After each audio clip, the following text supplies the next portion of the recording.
So now let's look at the mock 11 paper. In this paper, we've had 18 questions amongst 4 passages, okay, in the RC section. Now, out of these 18 questions, one could have easily answered 12, okay. At a good level, you can answer somewhere around 14 to 15 questions. Okay, it's wise to leave out 3 questions. We'll see which ones later on. And apart from that, when we are coming to the VA section, in the VA section, we had 8 questions, 6 of which could be answered with very, very relative ease. Okay, in fact, the VA section, total VA section could be answered within 12 to 15 minutes. If you're familiar with the genres that are being spoken of, okay. And 2 questions were good level questions, which if you do not understand, you could leave. So out of the total, I think we've had 18 plus 8. So that is what, 26 questions in the VA paper this time. Okay, out of these 26, 21 questions attempt with 20 questions of corrects would be a brilliant score. This is my analysis for this particular paper. Now, if we were to go forward into looking at the passage, this is the first passage. Now we can just skim through these 4 passages.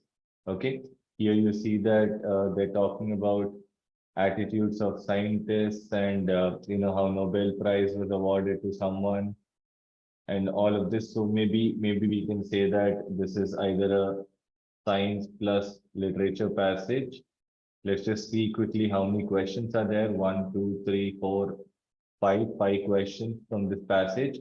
So it's a high value passage. Okay, good. Now, second one, he says the following speech was delivered by Albert Einstein, the great mathematical physicist of all time. Okay. So maybe this is just a literature passage because it's just a speech, right? So since it's just a speech, we can take this to be just a literature passage, okay, which is bordering on science because obviously the author is a scientist. So it's bordering on science. Now, how many questions? 1, 2, 3, 4, 5. So 5 questions. Again, high value passage for us. Now, this is a long passage, but as you can see, this talking about something that's very, very specific. I see a lot of terms like, polio, SARS, MERS, Zika, Ebola, COVID. So I can understand that this is some kind of a news kind of a passage, right? So maybe this, though it is long, it might be easy to read because we are already familiar with most of these terms. Yes. And let's just look at how many questions. 1, 2, 3, 4. 4 questions. So that's a good passage for me to start off with. And then comes this 4th passage, which is very, very small, but it's talking about the post-colonial era. Yes, that's something that I see here, and the Planet Humanities Initiative, European Herbals, and also I'm not able to figure out exactly what this guy is talking about at the first reading, so I'll go with this passage last. So the order in which I'd like to approach passages is 3, 2, 1, and then 4. Okay, so let's look at the 3rd passage now. Polio, like several other diseases, including COVID-19 caused by the virus, is an infection that spreads by stealth. Stealth is by, not exposing itself, by hiding and all. Okay, for every case of paralytic or fatal polio, there are over 100 to 200 cases without any symptoms or presenting just as mild intestinal infection. That the disease often leaves no disseminable footprint adds to its terror. Parents now never knew where their children would be safe, nor which one would it strike. Okay, so basically here we understand that polio, okay, acts in stealth,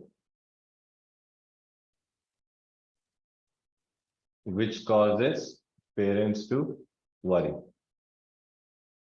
Okay, which causes parents to worry. Okay, from this is what we can understand. Let me just erase that easy apart from the slide. Okay. Now let's go forward and try to understand the rest of it. Germs have a variety of strategies for reproducing and transmitting to new hosts. Strategies shaped by the action of natural selection, which ensures that each life form is adapted to its ecosystem and that the fittest survive. Some germs, such as smallpox, spread through the contact, but they have also another more powerful way of persisting. They're durable in the external environment. Smallpox virus particles, virions, can remain infectious for years if they're buried in a scab.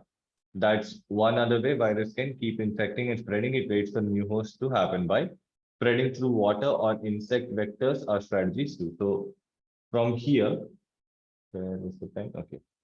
From this part till here, we are looking at smallpox in particular. Okay, like we looked at polio in particular, but this was the idea behind it. Okay, so the idea we can look at, in common with disease, right? So the idea again in common with disease over here is that they can survive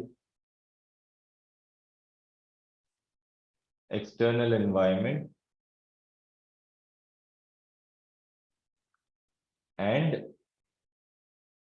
they can spread using more hosts.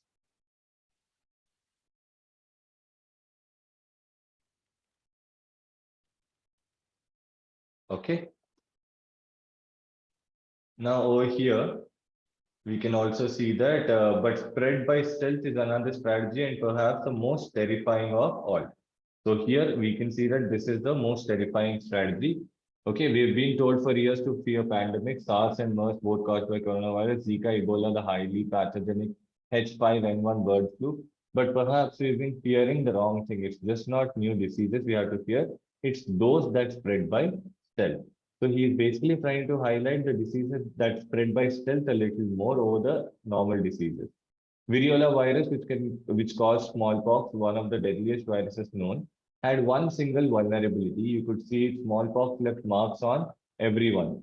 Some cases were milder than others, but the pox had a tail. It let you know that with a germ's equivalent of a road where it had been, and that made it easier to eradicate than polio. You knew who was stricken, you learned whom they had been in contact with, and you'd vaccinate those people. This technique, ring vaccination, drove smallpox off the earth.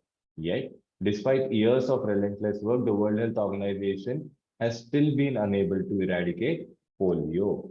So now we are trying to just compare it and tell that, okay, from all these three passages, all these three paragraphs together, if we can see it, we can fight it.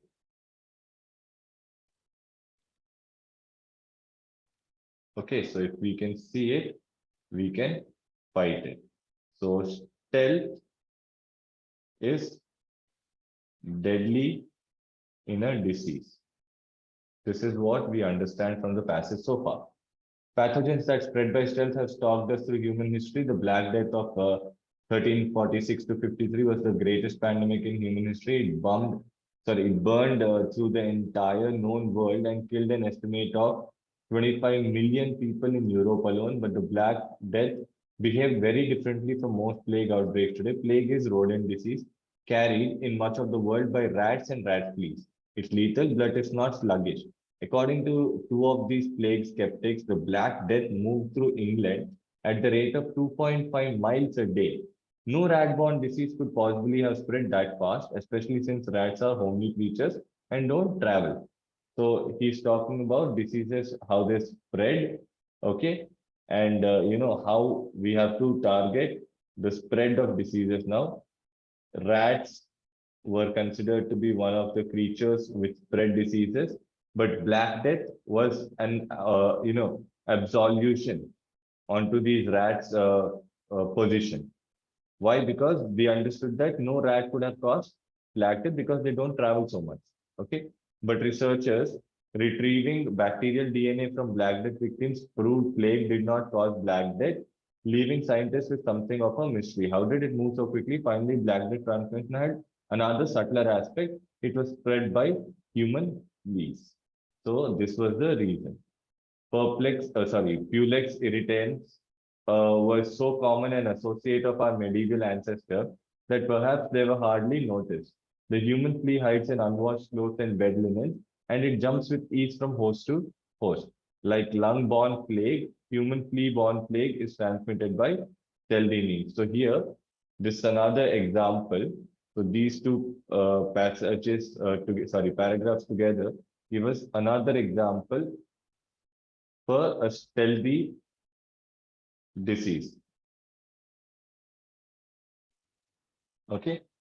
The medical community led us out of the long fear that polio was developed antibiotics to treat the plague, but stealth spreading pathogens through healthy humans might not need to moderate that virulence, not quickly or perhaps not at all.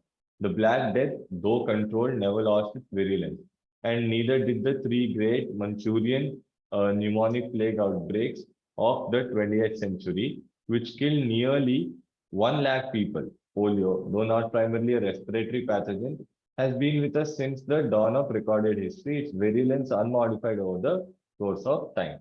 So basically, the whole passage kind of talks about polio and us not being able to cure it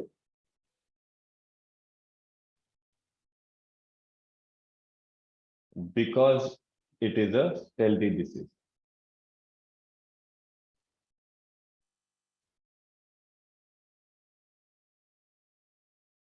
Right? So this is an easy understanding of the passage. Now let's go forward to the questions. The first question says, which one of the following statement best summarizes the author's position made evident in the passage? Yes, if you look at the options, A, the world is surrounded by deadliest of diseases. Questioning the scientific endeavor of medical science. No, we're not questioning anything. We're just telling that stealth is dangerous, right? So that's inconsistent. B, from the Black Death to polio, the most dangerous pathogens have moved silently transmitted by apparently healthy people. True. This is what the author is talking about. Let's look at other options. Is there anything more significant? One of the most dreaded diseases in human history, COVID-19, evolved out of the most terrifying capacity of all. Okay. Now, this is a partial scope choice, so we are eliminating this. Amidst the spread of stealth diseases, the rise of animal or insect-caused pandemics is most challenging. Again, this is out of scope. Nowhere have we talked specifically about this being the cause of pandemics. Okay, so our answer is B. Now, which one of the following best captures how the polio draws a comparison between, how the author draws a comparison between polio virus and variola virus. Variola virus is the cause of smallpox, right over here. Yes, okay. So what does he say? He points out conclusive factor that helped wipe out one of the viruses. Yes, because he's talking over here. If you can see from this part, that if we can see it, we can fight it, right? No matter how deadly the disease. So that's one conclusive factor. So this is one correct answer. Let's see if there are other better answers. He illustrates how deadly one of them was. No, he does not say that one was deadly, one was not. He offers an idea how the eradication of one can be a stepping stone. Kind of not, because this is different, right? One is stealthy, one is not stealthy. So he does not offer anything. He highlights the role of the World Health Organization, not really, because it's an extreme answer. He's talking about one single organization's role, right? So A will be our correct answer. Now, if we look at the next one, which of the following, if true, would lend most credence to the author's view? That means this is supporting or strengthening the author's view. Okay, this will be strengthening the author's view, correct? Now, if we look at the options, once confirmed, Black Death was actually a plague, scientists developed many doses of improved rodenticides. Okay, identification of particular rat species liable for the spread of the disease, helped medical community. Okay, the invention of cheap soap allowed people to wash themselves and their clothes and thus set themselves free. Okay, a large number of casualties in short period in Europe brought all major countries around the world together. Okay, let's again try to understand in strengthening this argument, what kind of approach should we use? We can use a specific detailed approach when we are going back and looking at, what happened in Black Death. Basically, in Black Death, if I remember properly, it's from over this path, okay, where we can see that Pulex irritans. So there was some kind of a flea, human flea, which was stuck on bed linens and clothes. So I think if you can just wash it away, things will change, right? I don't understand why we need all these three. So my answer would be answer C, that just wash things away properly, okay? And then you can be free of human rodents. You don't need improved rodenticides and all that, okay? Right. So let's go to the last question. Now, the last question says, which of the following is the author most likely to agree with in respect of human flea-borne plague? A person infected with plague would feel light fever, chills, and muscle aches on the very first day of infection to aid its invasion of the human body. Plague prevents inflammation. Okay. What was this human flea-borne plague? Human flea-borne plague was about the Black Death, right? And in this only, we did not understand how exactly the disease is caused. So obviously, we cannot see any signs. So A will be an opposite answer. B is okay. C, an early defense mechanism. The immune system activates when the humans come. So in that case, the disease won't be there, right? So this is an inconsistent answer. Human flea act stealthily but are less lethal than rat fleas. Okay, so this also the author might agree with, but amongst B and D, I think the author would agree with B more instead of D. So I would go with the answer of B, right? So 3 is done. Now let's look at the passage 2. The passage 2 starts here, which is a literature come science passage. Okay. Okay. So now, if we look at this particular passage, it says that the following speech was delivered by Albert Einstein, the greatest mathematical physicist of all time, on February 12th, 1950. Okay. Let me just erase all the ink from the screen. So what does it say? I'm grateful to you for the opportunity to express my conviction in this most important political question. So basically, this is about some suggestion he was asked to give regarding some kind of a political decision. The idea of achieving security through national armament. Armament means increasing the number of defenses or increasing number of bombs or whatever. Army. Increasing that. Okay. So at the present state of military technique, a disastrous illusion. That means it's not going to work. It's a very bad strategy that one is following. Okay. On the part of United States, the solution has been particularly fostered by the fact that this country succeeded in producing an atomic bomb. The belief seemed to prevail that in the end it was possible to achieve destined military superiority. In this way, any potential opponent would be intimidated and security so ardently desired by all of us would be brought to us and all humanity. So basically what's he saying? These guys thought that they first made the atomic bomb, so they've gotten some kind of a military superiority. So because no one else has it, they have a capability of threatening or intimidating other parties to stay peaceful.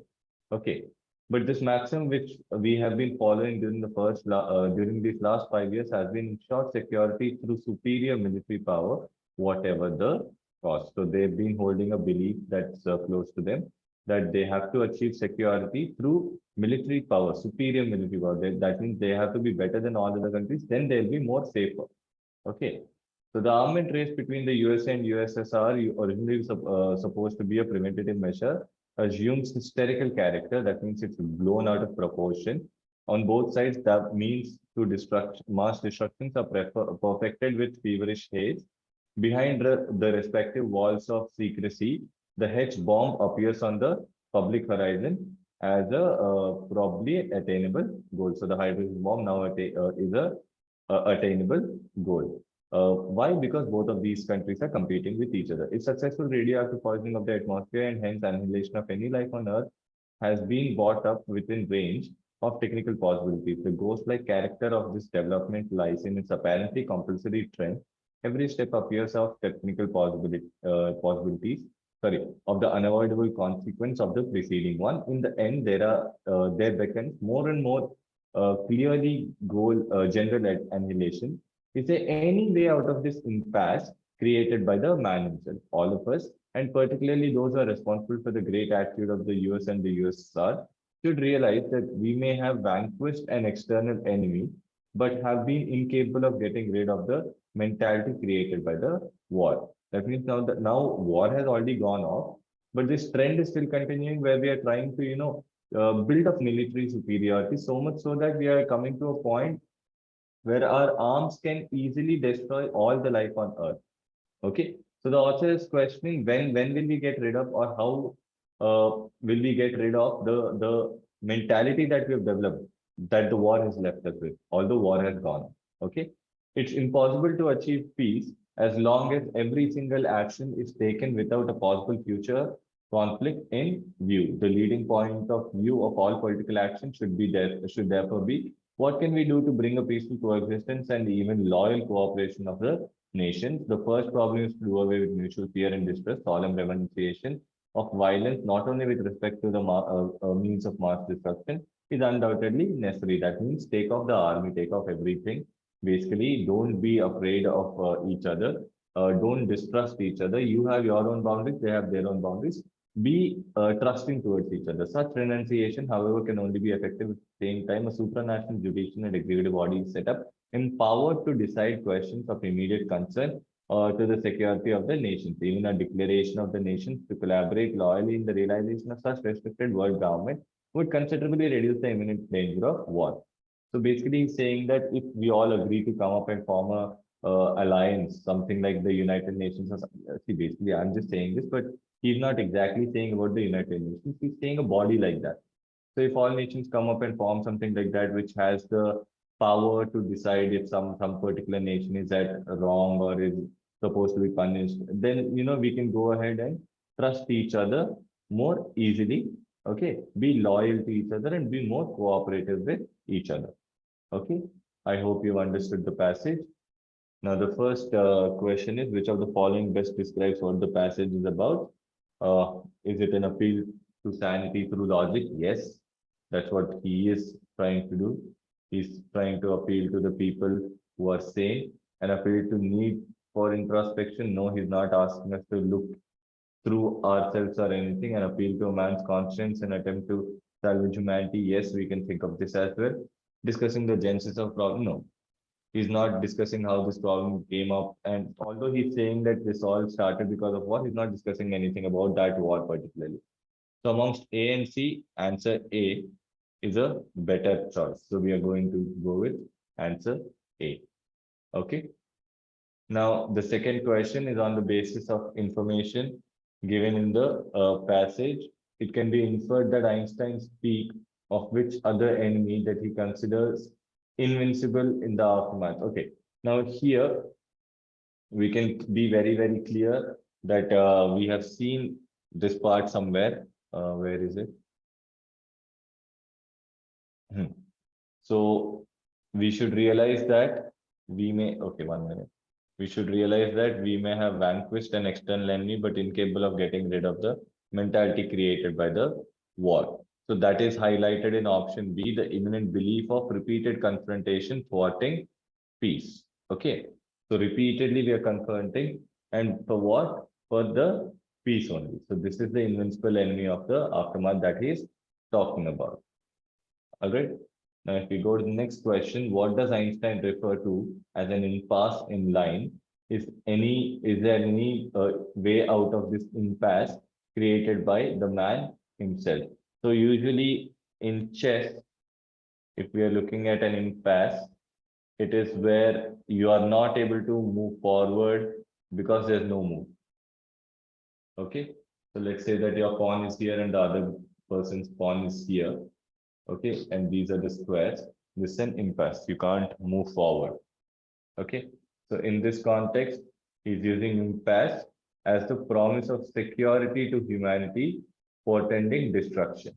So basically, what it is, we have a lot of weapons, and if you are not going to be calm, if you're not going to show us a promise of security, then we will show you destruction. Okay. So either you be secure or we'll show you destruction, or either you stop all war and choose peace, or we'll show you destruction. Okay. So that is the impasse that he's talking about. Now, if you look at the other three statements, you can see that the situation when the friend in peace becomes a foe in war is not the right statement, it's not the right tone to catch. Friendship that was promoted by peace translating into rivalry over time is also not the one that's happening, because there's no change. You're maintaining peace because you don't want to go for war. The impermanence of peace brought out by intimidation. This comes close, but impermanence means that there's some kind of change that's happening, but there's no change that we are seeing, right? So answer should be A. Now, if we go to the next question, according to the Einstein, the ghost-like character of the arms race is an outcome of an attitude of nations that can be best captured as below. Yeah. Now, this is what we were seeing, no, in the first particular passage. So security through superior military power, whatever the cost, which is exactly what he's again talking about in A. If you have it, then I must have it. It's not that if you don't have it, I still must have it. It's not that. But if you have it, I must have it. Okay. So answer will be A. Now the last question, the relationship depicted in the passage between hysterical and feverish can be said to be most dissimilar to that between. Okay. Now we are talking about hysterical over here, feverish over here, and the sentences, the armament race between the USA and USSR, original supposed to be a preventative measure, assumes a hysterical character. That means it goes above and beyond its normal character. Okay. On both sides, the means of mass destruction are perfected with feverish haste. So basically, it was a preventative measure. Okay, that means you were going to give up. Okay, and that went on with a very, very great path, wherein they started making arms with a feverish haste, means very fast. Okay, so imminent is immediate, and compulsory is you know compulsory. So this we can eliminate. It's not the same as these two words. Vanquish and annihilate. Annihilate is destroy, which is not the similar as second part. Now here foster means increase, renunciate means give up. So this sticks as our answer. Okay. All right. So now let's go to the first passage. I think that was the order that I was talking about. Yes. So science plus literature passage. Let me erase the screen and we can start reading this. So there's a subtle difference between enduring continuance, which in other words is persistence, and firmly adhering to one's chosen course of action, which is called obstinacy. So one is positive, one is negative, apparently. Something of note here is the difference between the attitudes of scientists around the world. While some of them persistently work on some projects, others give them up at a later stage, at some stage or the other. A notable example here is Fleming. Alexander Fleming was Scottish physician. Okay, so the idea is this basically. Okay, and then we are going to an example. Okay, so Alexander Fleming was a Scottish physician scientist, best known for discovering penicillin. The simple discovery and use of antibiotic agent has saved millions of lives. Fleming started working on penicillin in late 20s. He tried to best purify it, but failed in his efforts. He wrote in 1932 that he discontinued working on penicillin and gave his reasons as well. He said it would never be useful and found it to be very unstable. Later on in 1941, just as Fleming was contemplating retirement, two scientists, Florey and Cheney, became interested in penicillin, started off their efforts to purify penicillin. Because of their persistent efforts, they both discovered a process to purify it. In time, they were able to mass produce it for use during World War II. Both of them, along with Fleming, were awarded the Nobel Prize. The stumbling blocks for me. So over here, now if you look at it, here the idea we have already clearly mentioned that some persist, others give up. So here Fleming gave up. Cheney and Floreal. Okay, persisted. That's what we've gotten from this part of the reading. The stumbling blocks for me were in the beginning, where we put forward the idea that humans needed to have their own blood supply. The only response that we got was of hostility and jeering disbelief. That means that no one agreed to this. When we persistently kept on talking about it, others' response was that this will be a meaningless exercise.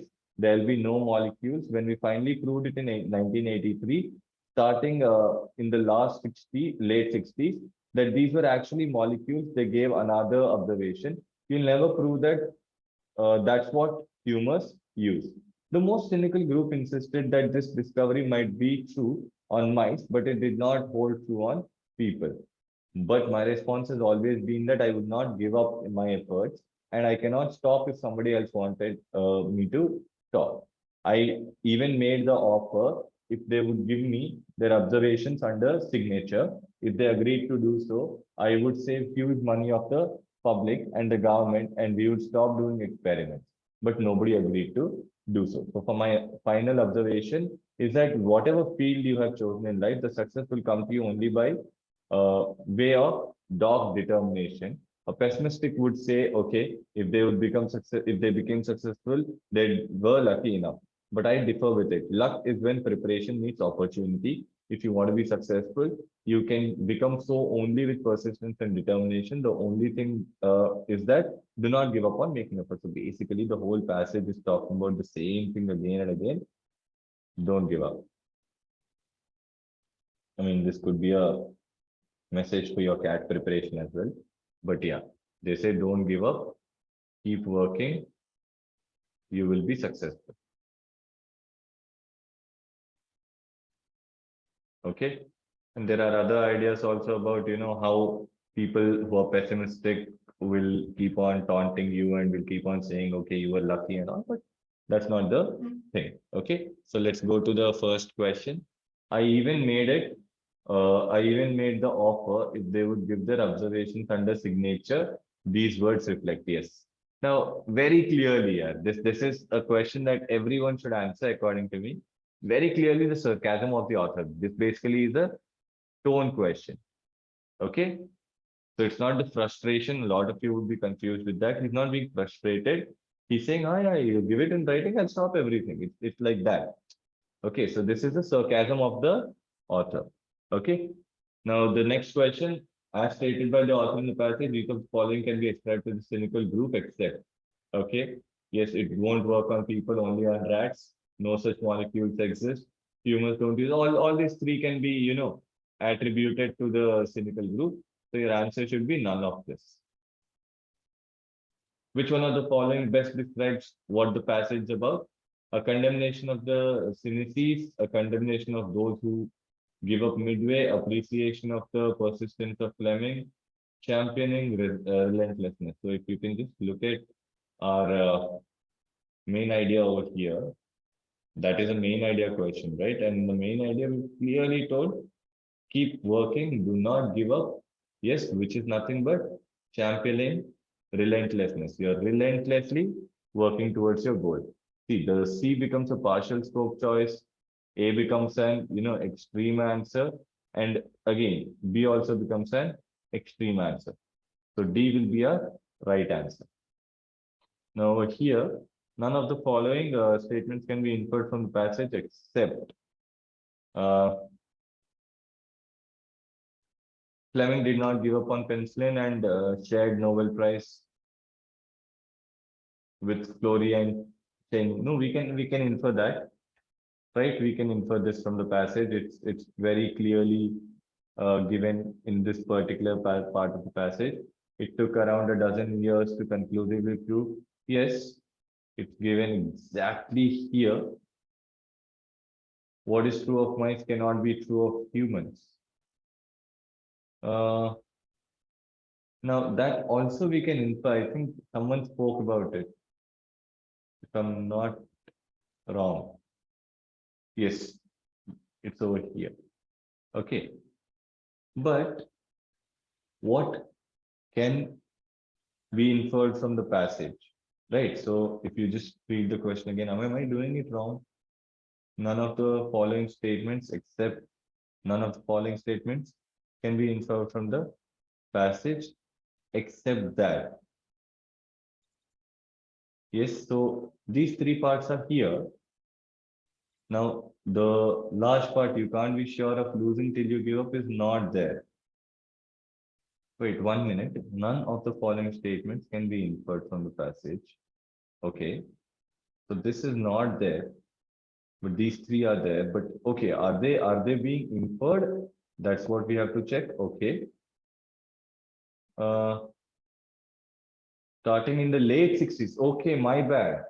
So if it is late 60s, let's say 65 is the earliest of late 60s, 83, 65, 75. Yes. So this can be inferred. So I think D should be your answer. Yes, A, B, C, all the three can be inferred. D should be your answer. Now, in the last question, the naysayer, who is a naysayer? One saying that it can never occur or happen. Okay, so basically in our context, we have to look at them as pessimistic people. Okay, right, right.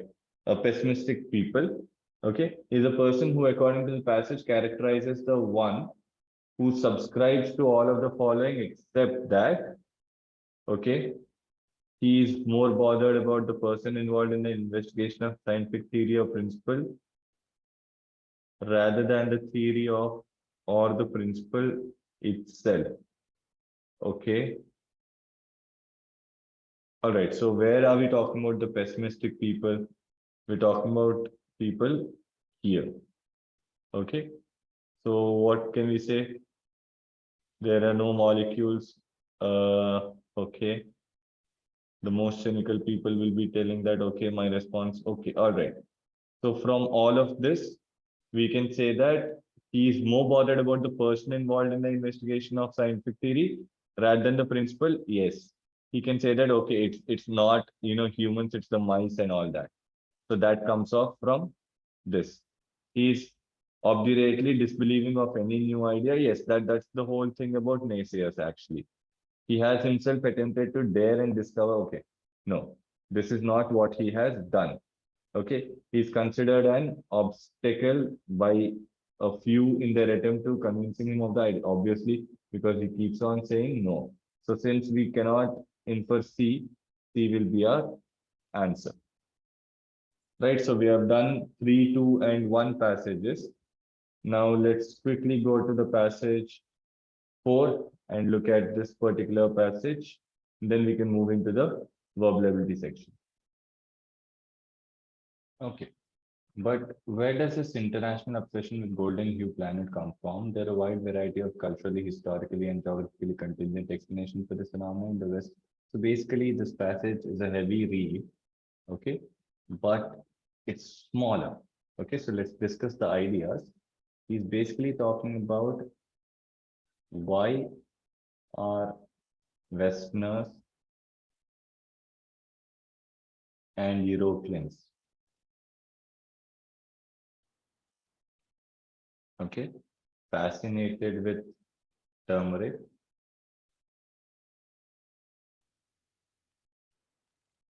and he's clear that it's for color, not for taste. Okay, and it has been adapted into many dishes.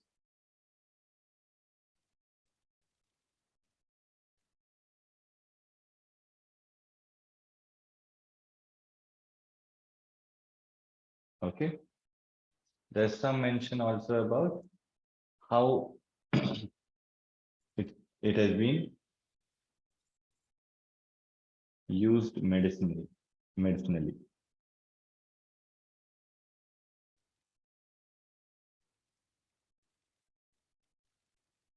Okay, so are we clear with these points? Okay, now let's go for the questions. The first question is, which of the following can be best inferred about the inferred when the author mentions turmeric as added for color, not for the taste. Now, out of A, B, C, and D, if you look carefully, only D talks that the color gives a sense of exoticness, which is given in the passage. Okay. Yes. So to be very honest, it is over here. Okay.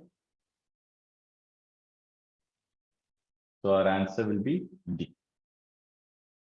Now, which of the following statements the author most likely to agree with? Affinity for turmeric was based on its usage in Western cuisines right from the beginning of Portuguese declaration. No. This came out of the recipe books, changed names. Here we made a Portuguese moniker, right? So use of turmeric in Western dishes was more of a cultural phenomenon than attaining better texture. Yes. So it was just a cultural phenomenon. This came as a novelty to them. Okay. Even before the West obsession with the turmeric was enjoyed considerably. Now, this is an out of scope choice. We don't know if people other ways liked it or not. Yeah, again, this also becomes a partial. So only turmeric cultivated in colonies is considered exotic. Sorry, this is not even partial. This is an extreme answer because of only the turmeric. Okay, so the right answer is B. Over here, all of the following can be inferred from the passage when the author mentions the people took extreme measures to preserve yellowness of the cuisine by using turmeric, except now in this, I think such measures are a result of dictating. Yes, because this was about a post-colonial world. People took such measures because such exotic ingredients. Yes, such measures are aimed at sustaining the interest of Westerners. Yes, engaging in life-threatening measures is an indication of still existing subjugation of. Okay, it's not about how the Oriental cultures were there under Western cultures and all. So the answer would be D. Now, which of the following can be inferred as a reason why Englishmen and women consider color of turmeric as strange? Because they've not seen it before. No. Why is this even a question? The answer will be C. Okay, it's very, very clear from the passage. They've never seen anything like this before. Okay. All right. So now let's go to the verbal ability section. And in the verbal ability section, we have the first one, which is a para jumble. Okay. Now, in this para jumble, if you look carefully, okay, we can understand that the whole thing, this para jumble is talking about Khipus, okay, and Khipu's characteristics and whatever was there. Okay, so they basically were like some calculators or something. So naturally, I can say that 3 is the most generic statement. So 3 should be the starting of my entire, what do you say, parajumble. And then when I see this C, that is the Kipu was record keeping device made from strings that use knots. Okay, and these Kipu, so they first appeared in Wari culture around this time and were later used across the Inca Empire. Okay, so I can say that 3 and 2 are going to be together. And after 3 and 2, now if you look at 4, so complex were the Kipus that these people were trained specifically. And here what's happening is remarkable. We are talking about the Kipu mode.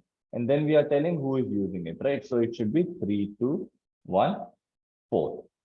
Okay, this introduces the topic.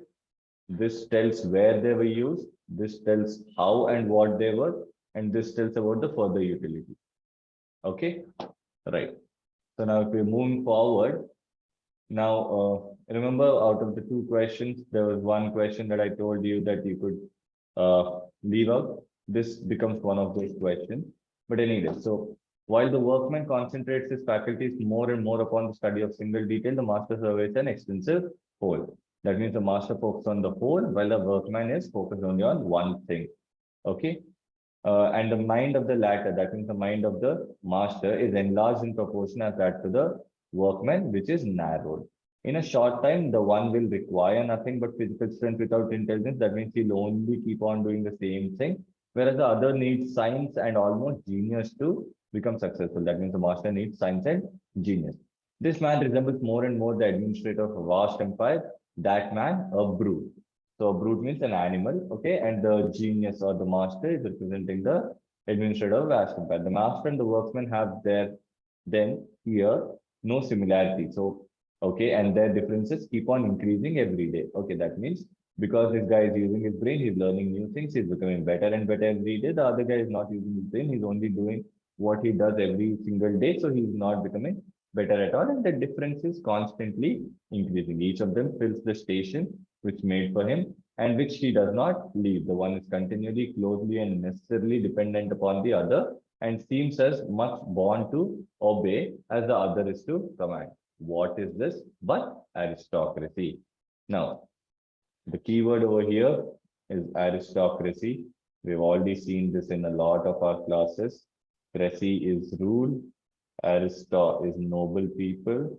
So the rule of noble people is aristocracy. So he feels like this is a, what do you say, master-servant relationship. Now, amongst the options, if we see a supervisor-subordinate relationship can be best delineated or explained as an instantiation of an aristocratism. This becomes a partial scope choice. Okay, because we're not talking about how or what is making the master or the slave. The aristocratic master is by nature more intelligent now. So by nature more intelligent is not the correct word. So this is an inconsistent answer. Aristocracy is automatically bred by one's exposure to work environment. It demand that promote discrimination, dissimilarity, and segregation again. Is not automatically bred. Okay, so this becomes a inconsistent answer. D will be a right case. Okay. Now over here, this is an odd man out question, and if we are looking at it, we can very clearly see that first sentence says we're not facing a crisis in the continuity of humankind. It makes one wonder what kind of people would really like to have a clone. On that account, mind is resulting of an interaction. Part of being human is to be unique. The only thing that can be cloned is the body, but human mind, human being is also the mind. Okay, so very clearly, if we go with the parajumbles approach, we can say that 4, part of being human is to be unique. It makes me wonder what kind of people would really like to have a clone. The only thing that can be cloned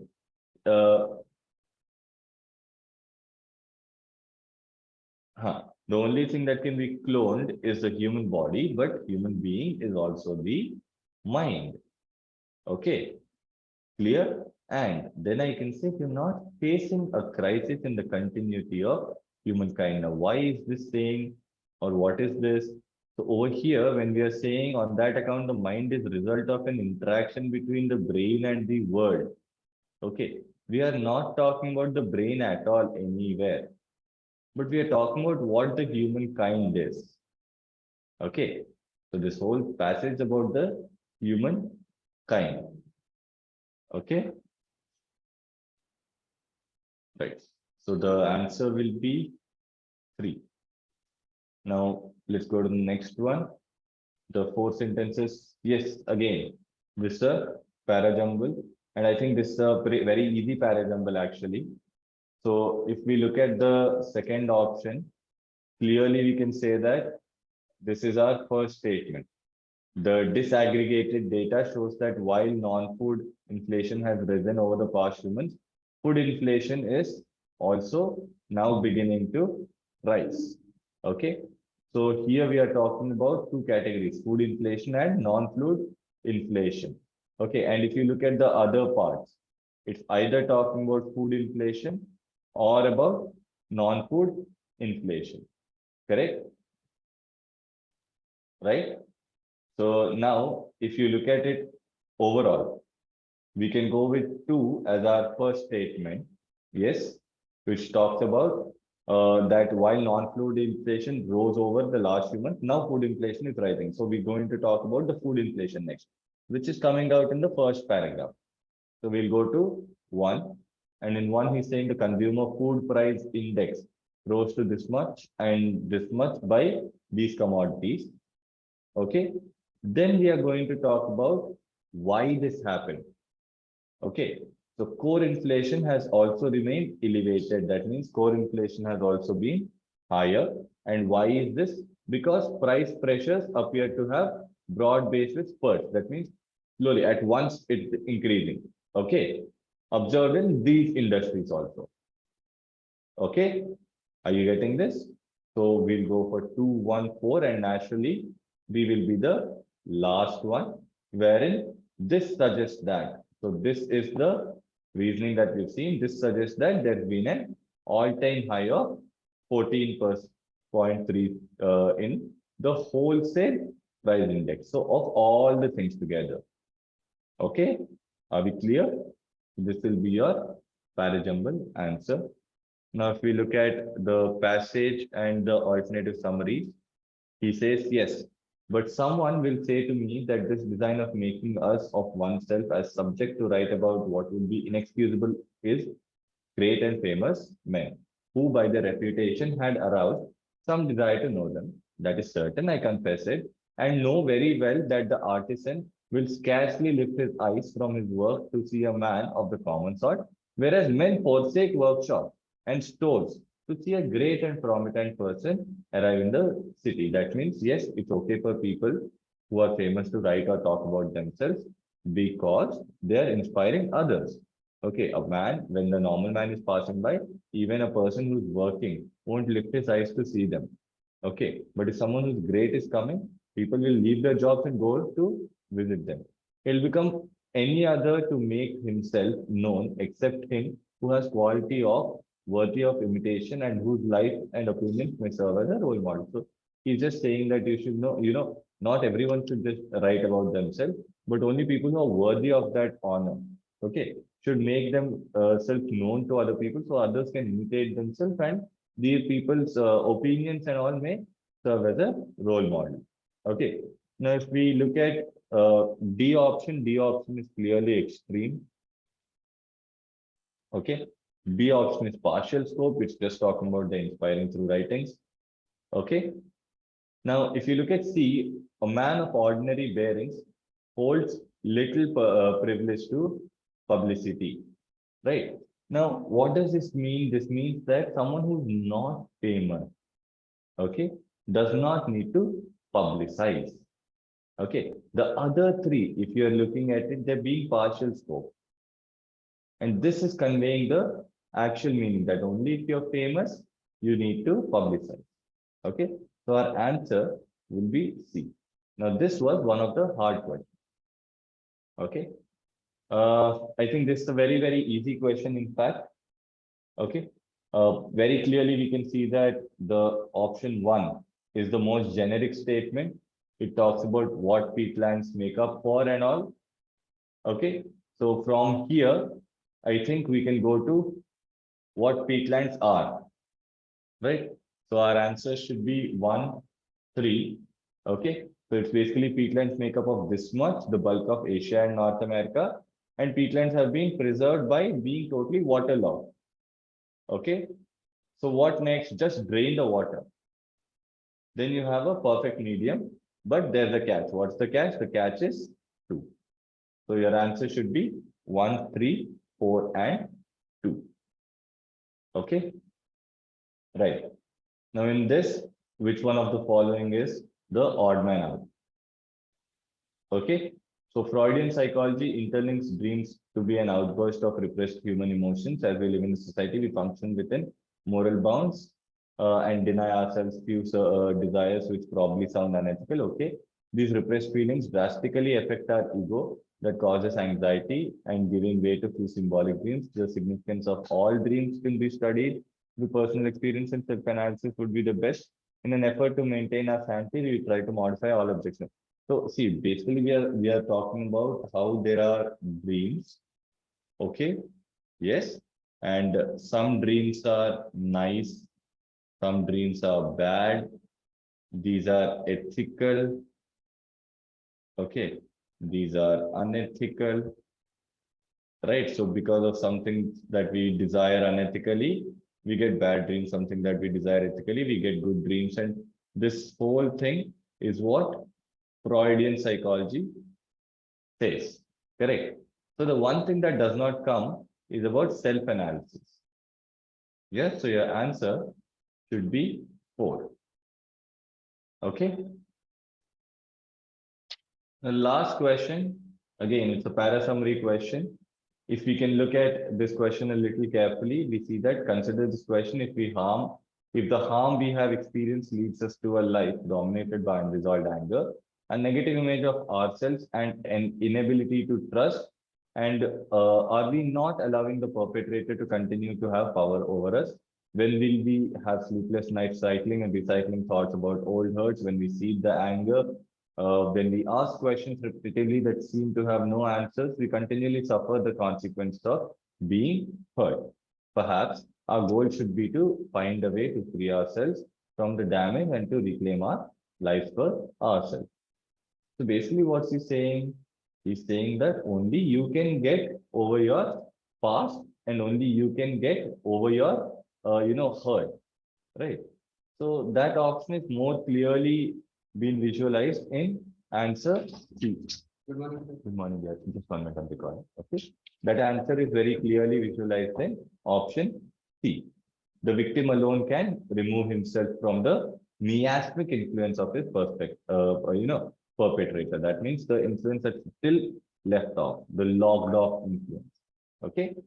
The answer will be C. Now, if you look at A, victims continue to despair unless they engage in creative pursuits, is again a partial scope choice, right?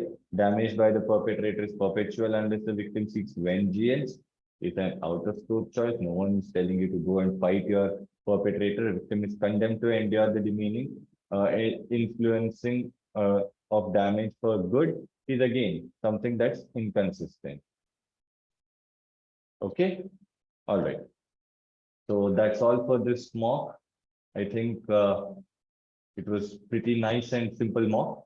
I'll meet you all in class and we can discuss this further later.